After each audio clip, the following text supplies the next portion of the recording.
السلام عليكم ورحمة الله وبركاته. الحمد لله الحمد لله وكفى وسلام على عباده الذين اصطفى. أما بعد، فأعوذ بالله من الشيطان الرجيم. بسم الله الرحمن الرحيم. يا أيها الذين آمنوا لا يسخر قوم من قوم عسى أن يكونوا خيرا منهم ولا نساء من نساء عسى أن يكن خيرا منهن ولا تلمزوا أنفسكم ولا تنابزوا بالألقاب بئس الإثم الفسوق بعد الإيمان ومن لم يتب فأولئك هم الظالمون. وقال رسول الله صلى الله عليه وسلم: الخلق عيال الله، فأحب الخلق من أحسن إلى عياله، أو كما قال النبي صلى الله عليه وسلم. اللهم صل على محمد وعلى آل محمد كما صليت على إبراهيم وعلى آل إبراهيم إنك حميد مجيد. اللهم بارك على محمد وعلى آل محمد كما باركت على إبراهيم وعلى آل إبراهيم إنك حميد مجيد. বুজুর্গানে মুহতারাম, আমি আপনাদের সামনে কোরআনে কারীমের 26 নম্বর পারা সূরা হুজুরাতের 11 নম্বর আয়াত তেলাওয়াত করছি। প্রিয় নবীজি সাল্লাল্লাহু আলাইহি ওয়াসাল্লামের একটি হাদিস আপনাদের সামনে পেশ করছি। আয়াত ও হাদিসের আলোকে আজকে আমরা জুমার আলোচনায়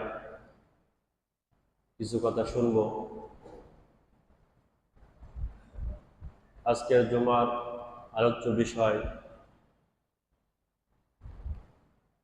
যে বিষয়টা নিয়ে আমরা গত 2 সপ্তাহ যাবৎ ধারাবাহিকভাবে শুনতেছি, নবীজি সাল্লাল্লাহু আলাইহি ওয়াসাল্লামের সিরত, আদর্শ কেমন ছিল, একজন ইমানদার মুমিন হিসাবে আমাদের চরিত্র আচরণ কেমন হওয়া উচিত, সে বিষয়ে আমরা গত 2 সপ্তাহ কিছু কথা শুনছি।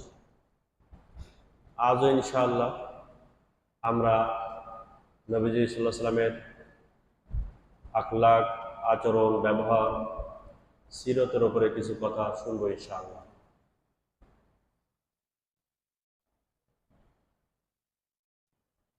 যে আয়াতটা আমি আপনাদের সামনে তেলাওয়াত করলাম, এই আয়াতের মধ্যে আল্লাহ তাআলা বলেন, ইয়া আইয়ুহাল্লাযীনা আমানু, হে ঈমানদারগণ,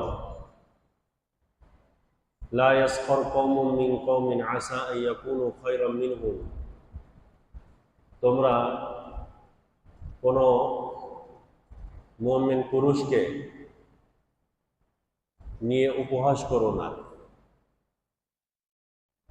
ইমানদার পুরুষদের সাথে উপহাস করো না, ঠাট্টা মশকরা করো না, তাকে ছোট করো না। আসা ইয়াকুনু খায়রাম মিনহুম, তুমি যাকে উপহাস করতেছো হয়তো এমন হতে পারে সে তোমার থেকে আল্লাহ তাআলার কাছে অনেক প্রিয় বা ভালো হতে পারে। ওয়ালা নিসাউম মিন নিসাইন, কোনো মহিলা অপর মহিলার সাথে উপহাস করবে না। আসা আন ইয়াকুননা খায়রাম মিনহুন, হতে পারে যে মহিলা উপহাস করতেছে, যার সাথে উপহাস করা হলো, তার থেকে, যে উপহাস করতেছে এর থেকে যার সাথে উপহাস করা হচ্ছে সে আল্লাহ তাআলার কাছে বেশি প্রিয় বান্দী হতে পারে, ওই মহিলা আল্লাহ তাআলার কাছে বেশি প্রিয় হতে পারে যাকে নিয়ে উপহাস করা হচ্ছে। ওয়ালা তালমিজু আনফুসাকুম, তোমরা একে অপরের দোষারোপ করো না, এ খারাপ ও খারাপ, এই কাজগুলো তোমরা করো না।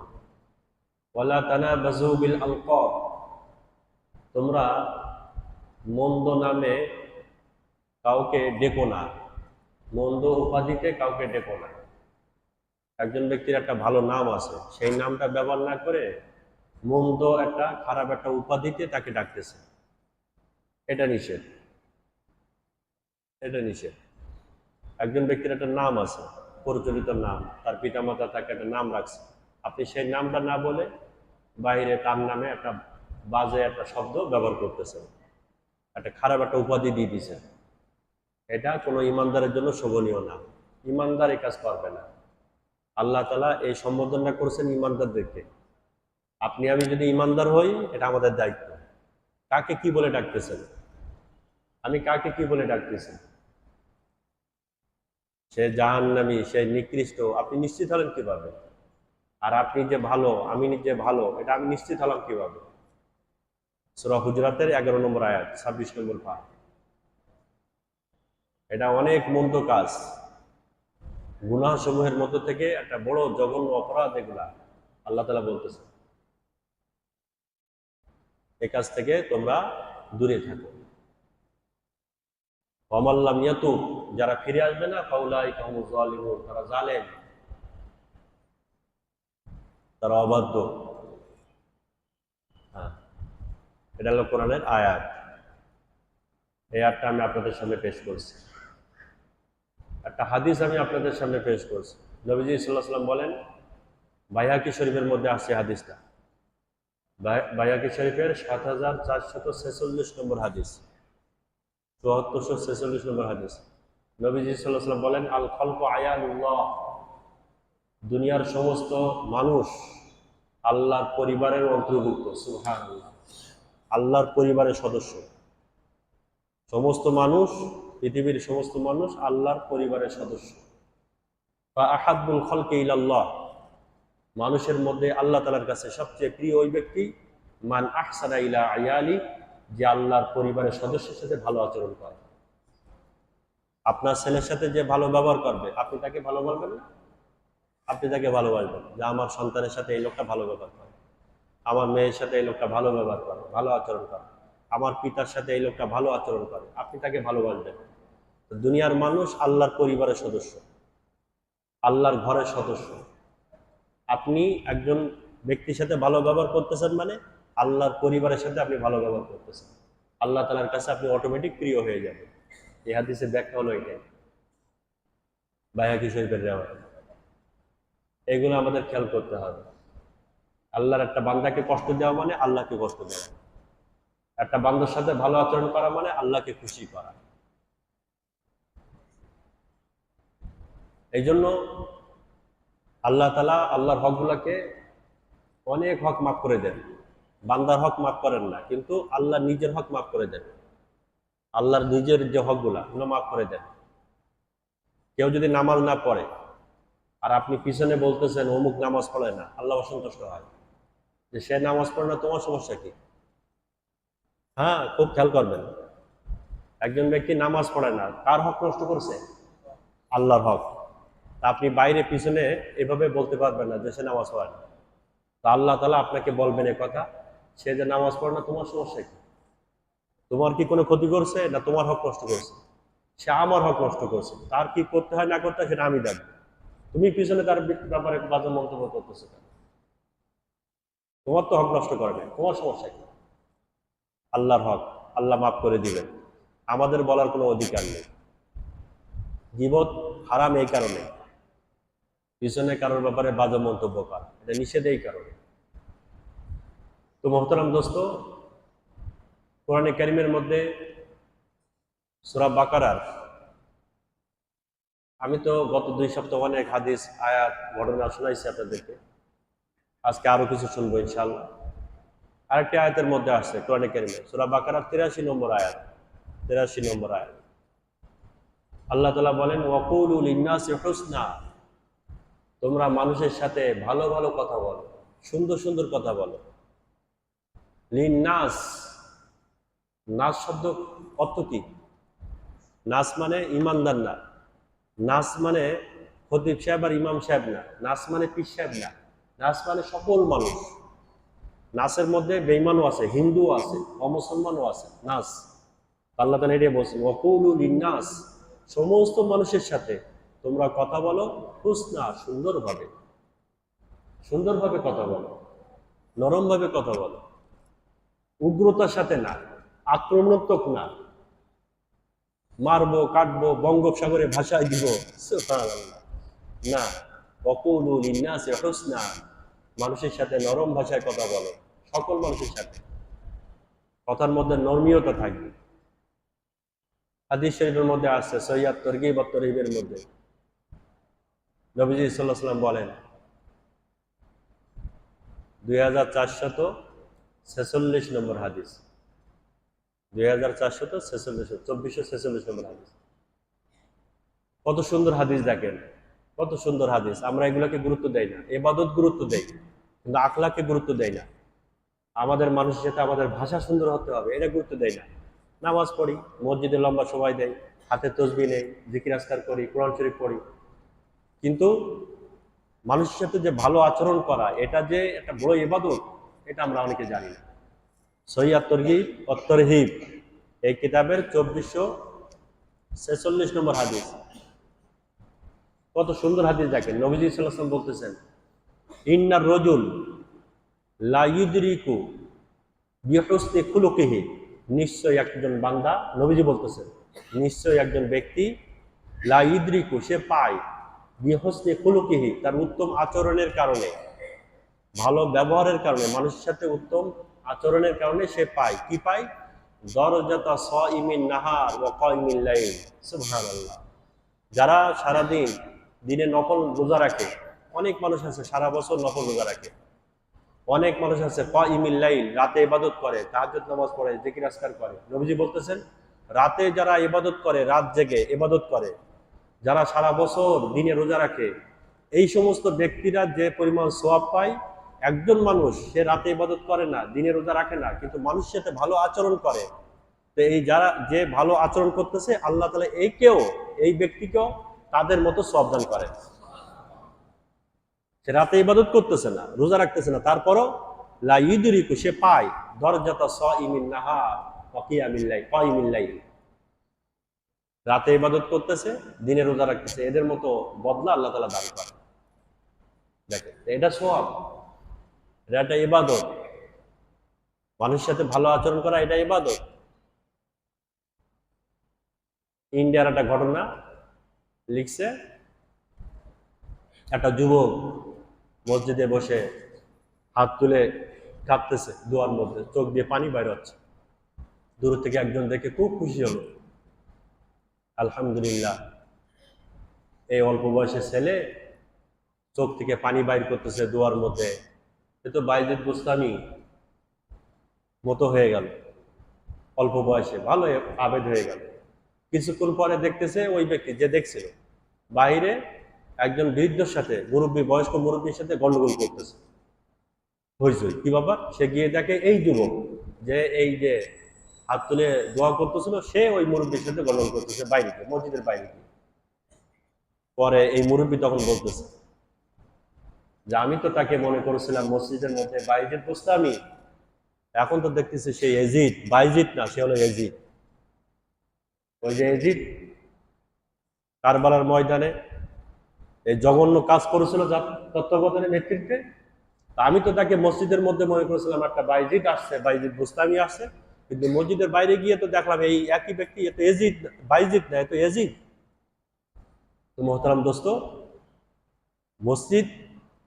মসজিদের হিসাব আর বাইরের হিসাব এক করতে হবে, ওটা আলাদা না। যে আমি মসজিদের মধ্যে একভাবে চলবো আর মসজিদের বাইরে গিয়ে আমি স্বাধীন, এমন না, এমন না। তো এখানে আমাদের এই বিষয়টা খেয়াল রাখতে হবে যে ইবাদত মসজিদে করতেছি, ঠিক আছে, মানুষের সাথে আমাদের আচরণ ব্যবহার কেমন হচ্ছে। আমি আপনাদেরকে একটা হাদিস শোনাই, এই হাদিসটা আপনারা শুনবেন, ভালো কথা। মা বোনদেরকে এই হাদিসটা জানাবেন। সহিহ আত-তারগীব ওয়া তারহিবের মধ্যে আসছে হাদিসটা, 2560 নম্বর হাদিস, 2560 নম্বর হাদিস। আল্লাহ, কত মারাত্মক হাদিস দেখেন। নবীজি সাল্লাল্লাহু আলাইহি সাল্লামকে দুইজন মহিলার ব্যাপারে জিজ্ঞাসা করা হলো। দুইজন মহিলা, একজন মহিলা সে 5 ওয়াক্ত ফরজ নামাজ আদায় করত, সাথে সাথে নফল নামাজ পড়তো, ইশরাক, চাশ, আওয়াবিন, তাহাজ্জুদ এগুলো পড়তো, কোরআন শরীফ পড়তো, জিকির আজকার করতো। মহিলা, খুব খেয়াল করতে হবে, মহিলা 5 ওয়াক্ত নামাজের সাথে সাথে অনেক নফল নামাজ পড়তো, সে রোজা রাখতো, নফল রোজা রাখতো সারা বছর, জিকির আজকার করতো। কিন্তু নবীজি সাল্লাল্লাহু আলাইহি ওয়াসাল্লামকে বলা হলো এই মহিলা তার সাথী সঙ্গীদেরকে জবান দ্বারা কষ্ট দেয়। জবান দ্বারা কি করে? কষ্ট দেয়। নবীজি সাল্লাল্লাহু আলাইহি ওয়াসাল্লাম বললেন এই মহিলা জাহান্নামী। সে 5 ওয়াক্ত নামাজ পড়ে, নফল ইবাদত করে, জিকির আজকার করে, সারা বছর নফল রোজা রাখে, কিন্তু তার জবান দ্বারা অন্যদেরকে কি করে? কষ্ট দেয় জবান দ্বারা। নবীজি বলছেন সে জাহান্নামী। দ্বিতীয় আরেকজন মহিলা, এই মহিলা শুধুমাত্র 5 ওয়াক্ত নামাজটা পড়ে, নফল নামাজ, ইশরাক, চাশ, আওয়াবিন এই হাদিসের মধ্যে আছে, যা সহিহ আত-তারগীব ওয়া তারহিবের 2560 নম্বর হাদিস। এই মহিলা শুধু 5 ওয়াক্ত নামাজটা কোনো রকম পড়ে, নফল নামাজ এত পড়ে না, নফল রোজাও রাখে না, এত জিকির আজকারও করে না, কিন্তু জবান দ্বারা কাউকে কষ্ট দেয় না। নবীজি সাল্লাল্লাহু আলাইহি ওয়াসাল্লাম বলেন এই মহিলা জান্নাতি, এই মহিলা জান্নাতি। আমাদের কি অবস্থা? আমরা তো অনেক কিছু করতেছি, কিন্তু মানুষকে কষ্ট দিচ্ছি কিনা খেয়াল করি? আমাদের জবান দ্বারা। নবীজির শিক্ষা এগুলা, নবীজির আদর্শ এগুলা। যে ইবাদত কম হোক, নবীজি ইবাদত বেশি করার জন্য বলেন নাই, ইবাদত কম হোক, কিন্তু মানুষকে কষ্ট দেওয়া যাবে না, কোনোভাবে কষ্ট দেওয়া যাবে না। আল্লামা রুমি রহমাতুল্লাহের একটা কবিতা আছে। আল্লামা রুমি সুফি সাধক, আল্লামা রুমি রহমান ফারসি কবি ছিলেন, আল্লাহর ওলি ছিলেন, বহুত বড় মাশায়েখদের মধ্য থেকে ছিলেন আল্লামা রুমি রহমাতুল্লাহ আলাইহি, শেখ সাদি রহমাতুল্লাহ ইনারা। আল্লামা রুমি রহমাতুল্লাহ একটা ফারসি কবিতা আছে, মায়ে খুর মসহাব বেসুস আতিশন্দর কাবাজান সাকেনে বুতখানা বাসি মর্দম আজারি মকুল। ফারসিতে একটা কবিতা। মায়ে খুর, উনি বলতেছেন যে এটা কথার কথা, উনি বলতেছেন মায়ে খুর, তুমি মদ পান করতে পারো, মসহাব বসুস, কোরআন জ্বালাই দিলে, তুমি কোরআন জ্বালাই দিলে, কোরআন শরীফ জ্বালাই দিলে, মদ পান করলে, আতিশন্দর কাবাজান, কাবা শরীফের মধ্যে আগুন জ্বালাই দিলে, সাকেনে বুতখানা বাসি, বাইতুল্লাহর মধ্যে আবার মূর্তি ঢুকাই দিলে, এত বড় বড় জঘন্য অপরাধ তুমি করতেছো। কিন্তু জেনে রাখো ভালো করে, মর্দমাজারি মকুল, এত বড় বড় জঘন্য অপরাধ থেকে বড় অপরাধ মর্দমাজারি মকুল, একটা মানুষকে কষ্ট দেওয়া। এই আগে যে অপরাধগুলো বললাম, এর থেকে বড় অপরাধ কোনটা? মর্দমাজার, মানুষকে কষ্ট দিও না, মানুষকে আঘাত দিও না, এর থেকে বড় অপরাধ। দেখেন, এইগুলা করো, কিন্তু ওটা করো না, ওটা করো না। ইবনে হিব্বানের মধ্যে, সহিহ ইবনে হিব্বান, একটা হাদিসের কিতাব, একটা ঘটনা আসছে, 288 নম্বর হাদিস সহিহ ইবনে হিব্বানের একটা ঘটনা, হাদিস 288 নম্বর হাদিস। হযরত যায়েদ বিন সাআনাহ রাদিয়াল্লাহু আনহু, যায়েদ বিন সাআনাহ রাদিয়াল্লাহু আনহু, ইনি ছিলেন ইহুদি আলেম, তওরাতের আলেম ছিলেন, মুসলমান হন নাই। তো তওরাতের মধ্যে উনি নবীদের কি গুণ হবে এগুলা উনি তওরাতের মধ্যে পড়ছেন, যায়েদ বিন সাআনাহ রাদিয়াল্লাহু আনহু পড়ছেন। তার মধ্যে 2টা গুণ উনি দেখছেন। একটা হলো ইয়াসবিকু হিলমুহু গযাবাহু ওয়ালা ইয়াজিদুহু জাহলুহু আলাইহি ইল্লা হিলমা ওয়ালা ইয়াজিদুহু শিদ্দাতুল জাহলি আলাইহি ইল্লা হিলমা। এই 2টা কথা তওরাতের মধ্যে আছে। ইয়াসবিকু হিলমুহু গযাবাহু, একটা যে নবী যিনি হবেন তিনি রাগান্বিত হবেন না, তিনি রাগকে নিয়ন্ত্রণ করবেন, কন্ট্রোল করবেন। রাগের সময় নিজের ধৈর্য দ্বারা রাগকে হজম করে নেবেন, নবীর একটা গুণ। দ্বিতীয় নম্বর গুণ হলো ওয়ালা ইয়াজিদুহু শিদ্দাতুল জাহলি আলাইহি ইল্লা হিলমা। মূর্খরা যখন নবীর সাথে খারাপ আচরণ করবে, নবী ধৈর্যের সাথে সেই আচরণকে কন্ট্রোল করবে, নিয়ন্ত্রণ করবে, তার সাথে মূর্খতার আচরণ করবে না। এটা নবীর একটা গুণ, তৌরাতের মধ্যে আছে। তো জায়েদ বিন সানা তৌরাতের আলেম, উনি বলতেছেন যে আমি এটা পড়ছি, পড়ার পরে মোহাম্মদ যে নিজেকে নবী বলে দাবি করতেছে, আমি তার মধ্যে সব গুণ পাইছি, কিন্তু এই দুইটা গুণ এখনো পরীক্ষা করা হয় নাই। আগে দেখবো এই দুইটা গুণ তার মধ্যে আছে কিনা, পরীক্ষা করার পরে তারপর আমি মুসলমান হব। তো সে পরীক্ষা করার জন্য আগে বাড়লো নবীজি সাল্লাহ সাল্লাম এবং সাথে আলী রাদিয়াল্লাহু আনহু। এই হাদিসের মধ্যে যেভাবে আছে আমি সেভাবে বলতেছি। সাথে আছে একজন ভিখারি আসছে, ভিক্ষা চাচ্ছে নবীজি সাল্লাহ সাল্লামের কাছে। নবীজি সাল্লাহ সাল্লামের কাছে কোনো কিছু থাকলে ভিক্ষা দিতেন, না থাকলে বলতেন পরে দিব, আসলে পরে দিব, কিন্তু এখন নাই। খারাপ ব্যবহার করতেন না। তো কোনো কিছু নাই, তো আমি তো এখন দেওয়ার মতো কিছুই নাই। তখন জায়েদ রাদিয়াল্লাহু আনহু আসছেন যে আপনি যদি চান আমি আপনাকে কিছু কর্জ দিতে পারি ভিক্ষা দেওয়ার জন্য, কিছু দিরহাম কর্জ দিব, আপনি আমার থেকে এগুলা নিতে পারেন, বাকি আপনি কিছুদিন পরে আমাকে খেজুর দিবেন। খেজুর, এটাকে বাই সলম বলা হয়, বাই সলম। ব্যাংকের মধ্যে এই লেনদেনটা আছে, ইসলামী ব্যাংকের নামে যে ব্যাংকগুলো আছে এই লেনদেনটাও করে। আগে টাকা দিবে, মাল দিবে পরে। ইটের ভাটায় অনেকে টাকা আগে দেয়, পরে ইট দেয়। ধান ব্যবসায়ীদেরকে টাকা আগে দিয়ে দিল, পরবর্তীতে ধান দিয়ে দিল। একটা মাস চুক্তিতে, বিভিন্ন চুক্তির মাধ্যমে 7টা শর্ত আছে বাই সলমের মধ্যে। এই শর্তগুলো যদি ঠিক থাকে তখন জায়েজ, বিনা শর্তে জায়েজ নেই। তো বাই সলম করলো নবীজি সাল্লাল্লাহু আলাইহি ওয়াসাল্লামের সাথে এই জায়েদ বিন সানা যে আপনি আমাকে খেজুর দিবেন। নবীজি সাল্লাল্লাহু আলাইহি ওয়াসাল্লাম মেনে নিলেন, ঠিক আছে, ওই নির্দিষ্ট টাইমে আমি তোমাকে খেজুর দিব, এই পরিমাণ, এই টাকার পরিমাণ খেজুর দিব, ঠিক আছে।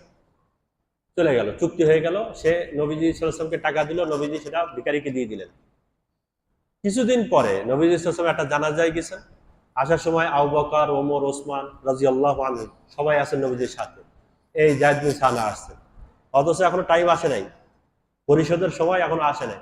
জায়েদ বিন সানা আসছে, এসে বলতেছে এই কলারটা ধরছে, এসে হাদিসের মধ্যে আসছে এই জায়গাটা ধরছে। ধরা বলতেছে মুহাম্মদ তোমাদের কথা তো ঠিক নেই, শুধু তোমার না, তোমার বংশের কারোর কথা ঠিক নেই, বংশ ধরে কথা তুলছে। এই যে আব্দুল মুত্তালিবের বংশের লোকেরা এই ধরনের, এদের কথাবার্তার কোনো আগামাতা নাই, কথা ঠিক রাখে না। তুমি যে আমার এই টাকাটা দিতে, মালটা দিতে চাইলে দিলে না, তোমার তুমি তো কথা ঠিক রাখো না। নবীজি সাল্লাল্লাহু আলাইহি ওয়াসাল্লাম কলার ধরে। ওমর রাদিয়াল্লাহু আনহু দেখে তো চোখ লাল হয়ে গেছে। জায়েদ রাদিয়াল্লাহু আনহু নিজে বলতেছেন, উনি রিওয়ায়াত করেছেন যে আমি ওমরের দিকে তাকাচ্ছি আর নবীর সাথে কথা বলতেছি, তো ওমরের চোখ লাল হয়ে যাচ্ছে আস্তে আস্তে। আমি যত বলতেছি সে তত রেগে যাচ্ছে। পরে নবীজি সাল্লাল্লাহু আলাইহি ওয়াসাল্লাম এতটুকু বলছেন যে এখনো তো সময় হয় নাই, নির্দিষ্ট সময় হয় নাই। তারপরেও সে খারাপ আচরণ করলো।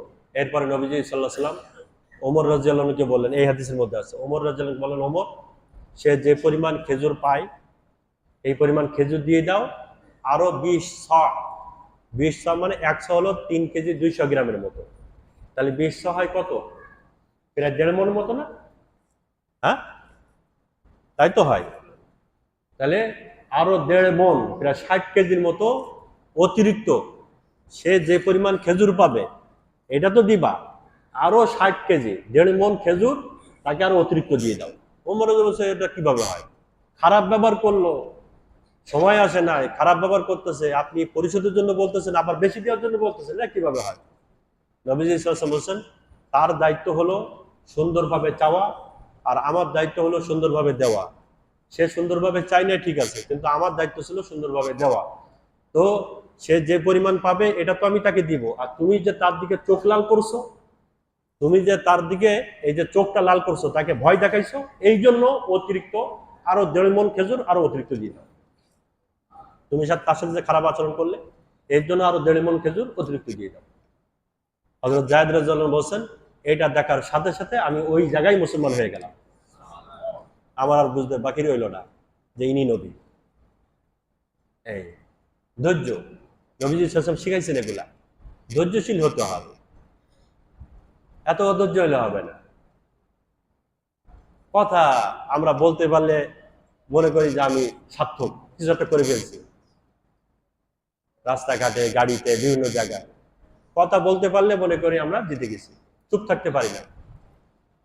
তো নবীজি সাল্লাল্লাহু আলাইহি ওয়াসাল্লাম এগুলো আমাদের শিখাই দিচ্ছেন। এগুলা নবীদের আদর্শ, এইটা নবীজির জীবনী, এইটাই সিরত, সিরতুন নবী এইগুলাই,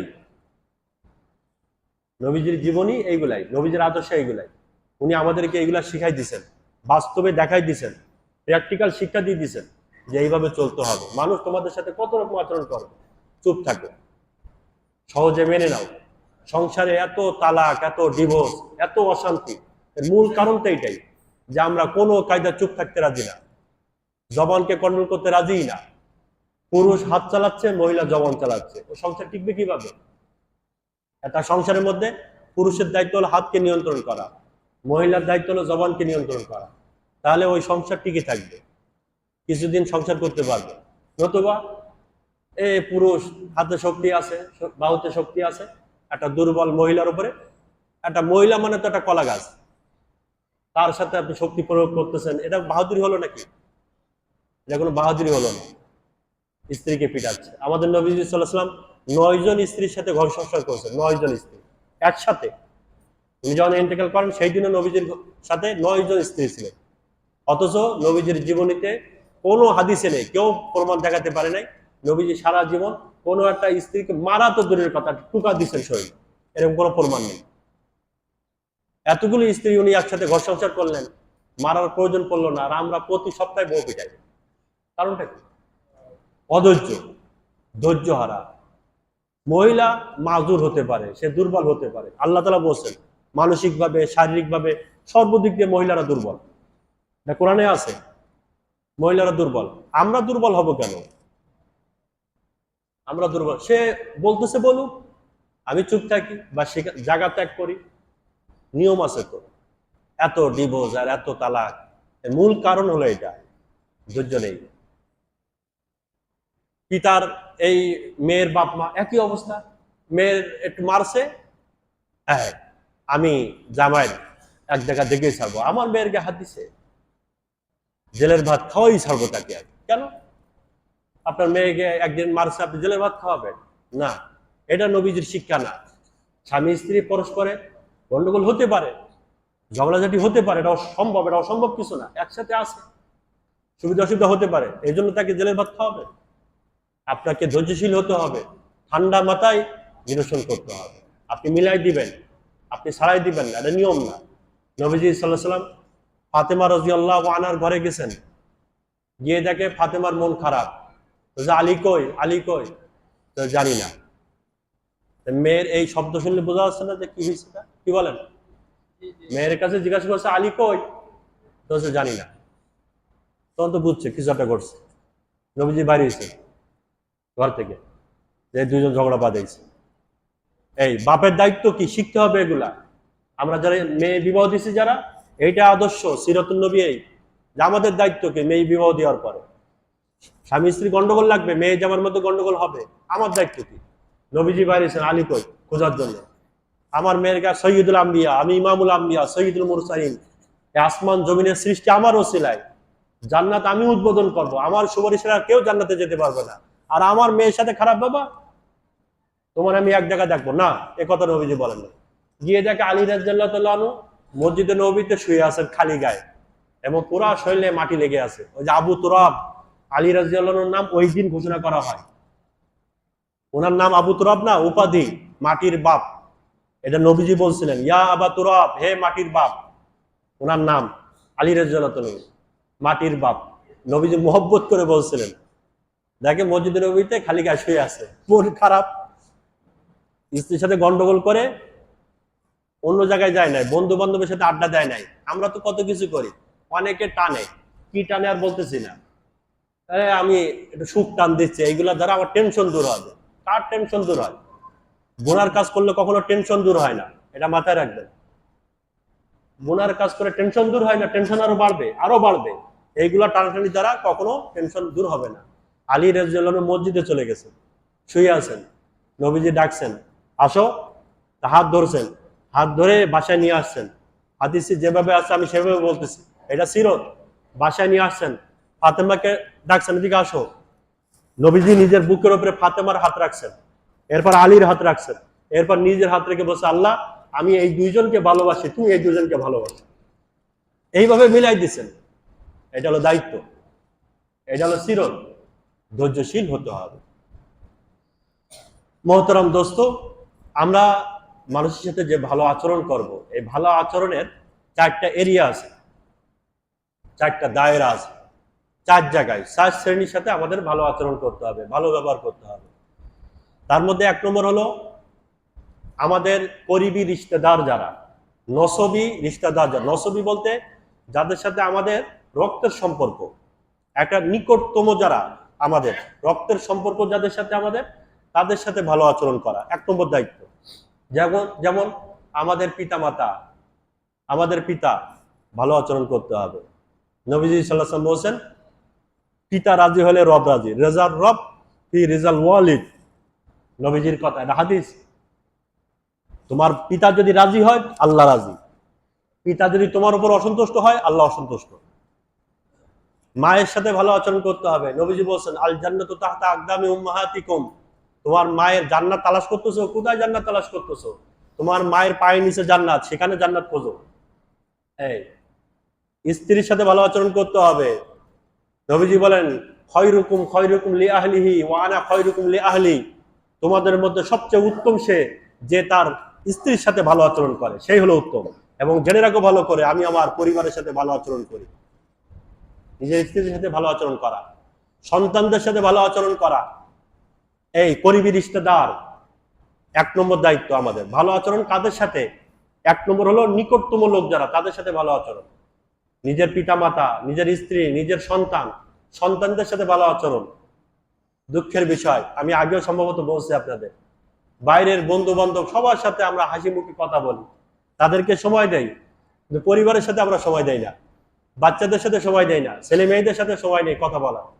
এদের সাথে কথা বলেন, বন্ধুত্বের সম্পর্ক স্থাপন করেন।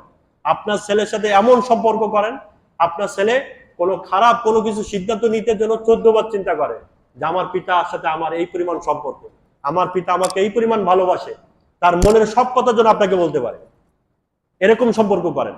সে যদি কাউকে ভালোবাসে, সেটাও যেন আপনার সাথে শেয়ার করে যে আব্বা আমি অমুক একজনকে এই পছন্দ করি। এরকম সম্পর্ক করেন, তাহলে দেখবেন মিসগাইড হবে না, খারাপ পথে যাবে না। আমরা তো সেই সম্পর্ক করি না, সেটা করি না। নবীজি সাল্লাল্লাহু আলাইহি ওয়াসাল্লাম সন্তানদেরকে কেমন ভালোবাসতেন জানেন? আল্লাহ, আমি আপনাদেরকে একটা দৃষ্টান্ত দিচ্ছি মাত্র, অনেক হাদিস আছে, এগুলো নিয়ে আলাদা মুস্তাকিল একটা জুম্মা কথা বলা যায়। সন্তানদের সাথে নবীজির আচরণ কেমন ছিল, আলাদা একটা জুম্মা কথা বলা যায়। আমি শুধু একটা দৃষ্টান্ত দিচ্ছি মাত্র, খুব খেয়াল করেন। নবীজি সাল্লাল্লাহু আলাইহি ওয়াসাল্লাম ঘরে বসে আছেন, চৌকাটে। চৌকাট মানে এই কি বলে আমরা চৌকিতে, যে আমরা চৌকিতে নবীজি সাল্লাল্লাহু আলাইহি ওয়াসাল্লাম বসে আছেন। চৌকিতে, খাট বলেন বা চৌকি বলেন, যেটা বলেন, চৌকিতে নবীজি সাল্লাল্লাহু আলাইহি ওয়াসাল্লাম বসে আছেন। ফাতেমা রাদিয়াল্লাহু আনহা আসছেন, নবীজি দেখতেছেন, খুব খেয়াল করবেন। নবীজি সাল্লাল্লাহু আলাইহি ওয়াসাল্লাম সন্তানদেরকে কি পরিমাণ সম্মান দিতেন, কি পরিমাণ মহব্বত করতেন, ভালোবাসতেন সন্তানদেরকে। নবীজি চৌকিতে বসে আছেন, দেখতেছেন ফাতেমা আসতেছে। নবীজি সাথে সাথে দাঁড়ায় গেছেন, ফাতেমাকে দেখে দাঁড়ায় গিয়ে দরজা পর্যন্ত চলে গেছেন, ফাতেমা আসতেছে। দরজা পর্যন্ত গিয়ে ফাতেমার হাতটা ধরছেন, ধরে নিয়ে আসছেন চৌকি পর্যন্ত, এসে ফাতেমাকে বসাইছেন, এরপর নিজে বসছেন। সুবহানাল্লাহ বলেন। এই হাদিসের কিতাবের মধ্যে আসছে, আমি নিজে পড়ছি। ফাতেমাকে দেখে দাঁড়ায় গেছেন, দরজা বন্ধ গেছেন, ফাতেমার হাতটা ধরে নিজে বসাই দিয়েছেন, তারপর নিজে বসছেন। এটা হলো সন্তানদেরকে শ্রদ্ধা, মহব্বত, ভালোবাসা। আমাদের সন্তান নষ্ট হওয়ার একটা বড় কারণ হলো এটা, আমরা বাইরে সময় দেই, বাচ্চাদের সাথে সময় দেই না। তো এটা 1 নম্বর আচরণ পরিবারের সাথে। 2 নম্বর হলো প্রতিবেশী। প্রতিবেশীর সাথে ভালো আচরণ করা। প্রতিবেশী আবার তিন ধরনের আছে, তিন ধরনের প্রতিবেশী আছে। এক ধরনের প্রতিবেশী যাদের তিনটা হক, আর এক ধরনের প্রতিবেশী যাদের দুইটা হক, মানে আপনার কাছে দুইটা হক পায়। আর এক ধরনের প্রতিবেশী যারা আপনার কাছে তিনটা হক পায়, আর এক ধরনের প্রতিবেশী যারা আপনার কাছে একটা হক পায়। প্রতিটা প্রতিবেশী আপনার কাছে হক পাবেই পাবে, একটা হোক, দুইটা হোক বা তিনটা হোক। তিনটা হক পায় কারা প্রতিবেশীর মধ্যে? আপনার বাড়ির পাশে, আপনার ঘরের পাশে আপনার ভাইয়ের বাসা, ভাই, আপনার ভাই, আপন ভাই, আপন ভাই।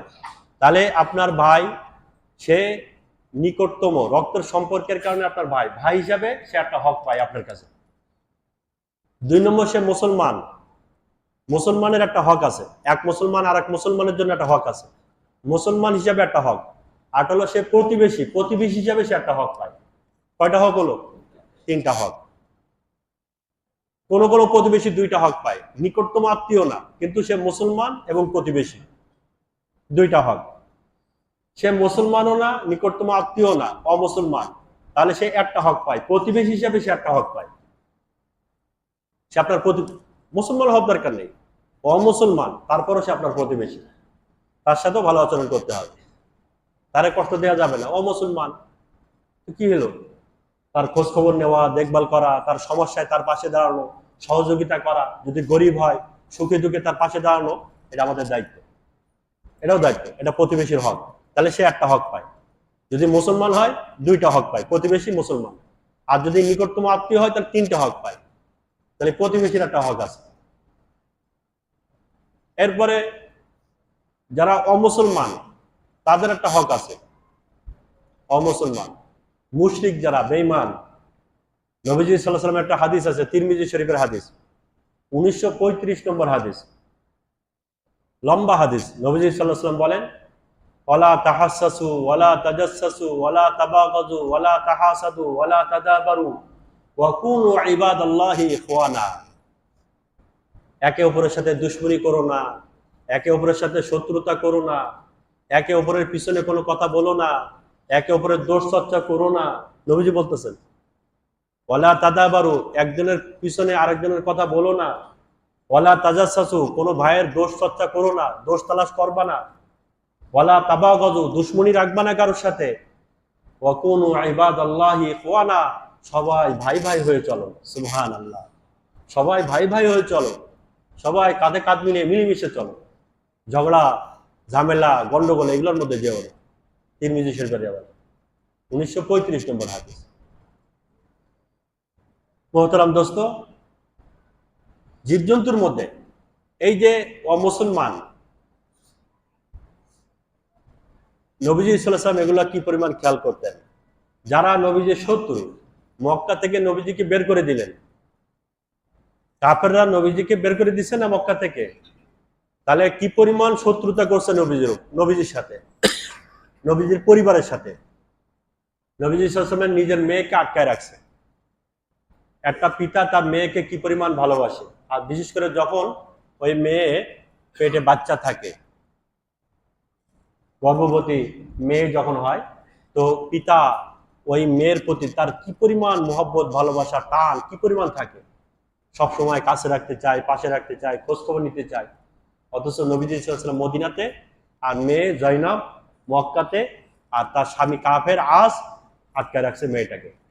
কোনো কায়দায় নবীজির মেয়েকে দিবে না, দিবে না, পেটে বাচ্চা আটকায় রাখছে। এত দূরে, 400-500 কিলোমিটার দূরে মেয়েটা কাফের আটকায় রাখছে। নবীজির নিজের মেয়ে কিন্তু আটকায় রাখছে। এটা নবীজির জন্য কত কষ্ট পাচ্ছিল। বের করে দিয়েছে নবীজিকে, কানতে কানতে চলে গেছেন মক্কা ছেড়ে, কানতে কানতে। সাহাবাদেরকে জমি ছাড়া করে, বাড়ি ছাড়া, ঘর ছাড়া করে, সব মক্কা থেকে জুলুম করে, নির্যাতন করে বের করে দিছে। তো এত কষ্ট দিছে মক্কার কাফেররা। কিতাবের মধ্যে আসছে, হাদিসের মধ্যে, মক্কার মধ্যে দুর্ভিক্ষ দেখা দিছে, বৃষ্টি নেই, অনাবৃষ্টি, ফসল হয় না। আবু সুফিয়ান চলে গেছে মদিনাতে, মদিনাতে গিয়ে নবীজি সাল্লাল্লাহু আলাইহি ওয়াসাল্লামের সাথে বলতেছে যে মক্কায় তোমার আপনজনরা আছে, মক্কায় তোমার আপনজন, তোমার পরিবারের অনেক লোকজন আছে মক্কাতে, তো তারা কষ্ট পাচ্ছে, দুর্ভিক্ষের কারণে অনাবৃষ্টি, বৃষ্টি হয় না, তুমি মক্কাবাসীদের জন্য দোয়া করো। সুবহানাল্লাহ। আবু সুফিয়ান কিন্তু মুসলমান হয় নাই, কিন্তু মুহাম্মদ সাল্লাল্লাহু আলাইহি ওয়াসাল্লামের কাছে দোয়া চাচ্ছে, তুমি দোয়া করো। নবীজি সাল্লাল্লাহু আলাইহি ওয়াসাল্লাম মক্কাবাসীদের জন্য দোয়া করছে, আল্লাহ আপনি মক্কাবাসীদের দুর্ভিক্ষকে দূর করে দেন।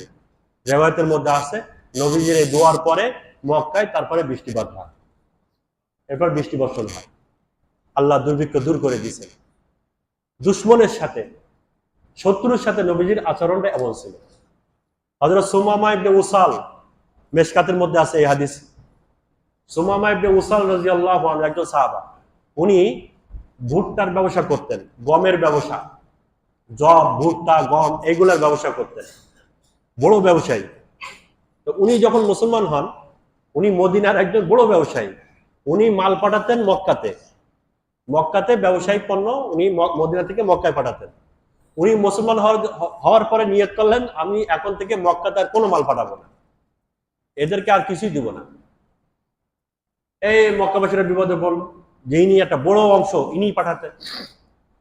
পরবর্তীতে নবীজি সাল্লাল্লাহু আলাইহি ওয়াসাল্লামকে যখন জানানো হলো যে মুহাম্মদ এই সুমামা মুসলমান হওয়ার পরে সে তো আমাদেরকে আর মাল দিচ্ছে না, নবীজি সাল্লাল্লাহু আলাইহি ওয়াসাল্লাম সুমামা রাদিয়াল্লাহু আনহু বললেন, সুমামা আগে যেভাবে মক্কাতে তুমি মাল পাঠাতে এখনো সেভাবে মাল পাঠাও, তাদেরকে কষ্ট দিও না।